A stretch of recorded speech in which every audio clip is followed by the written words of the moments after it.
Weekend shot ఎక్కడికి వెళ్దాము అని ఆలోచిస్తూ ఉంటే ఇన్స్టాగ్రామ్లో ఒక రీల్ కనిపించింది, క్లాత్ ఎక్స్పో అని.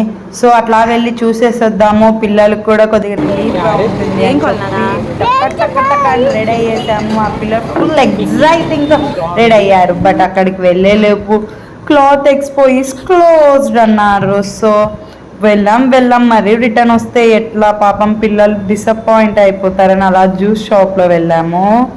సో మా పిల్లలు చేసిన అల్లరి చూడండి. మా చిన్నోడు ఫుల్ ఎగ్జైట్, తినేది తక్కువ బట్ ఎగ్జైట్ అయ్యేది మాత్రం చాలా ఎక్కువ. చాలా క్యూట్గా డ్యాన్స్ వేస్తున్నాడు, చైర్ ఎక్కి డ్యాన్స్ వేస్తున్నాడు. ఫ్రెంచ్ ఫ్రైస్, అదేదో చాక్లెట్ మిల్క్ షేక్, ఫ్రాంకీస్. బయటికి వెళ్ళినాము, మనకు ఒక నోట్ అయిపోవాలి కదా, మన పాకెట్లో డబ్బులు బయటికి ఎప్పుడు పోతాయి అని చూస్తూ ఉంటాయి. ఇలా అయిపోగొట్టుకొని మేము ఇంటికి వచ్చేసాము. ఇది మా వీకెండ్ అవుట్. ఎలా ఉందో కామెంట్ చేసి చెప్పండి. ఈ సైన్స్ ఎక్స్పో అని నేను ఎంతో ఆశ పెట్టుకొని వెళ్ళాను, అవి కొనొచ్చు ఇవి కొనొచ్చు అని. నేనైతే చాలా అంటే చాలా డిసప్పాయింట్ అయ్యాను. వీడియో చూస్తున్నారు, అలానే సబ్స్క్రైబ్ కూడా చేసేసేయండి.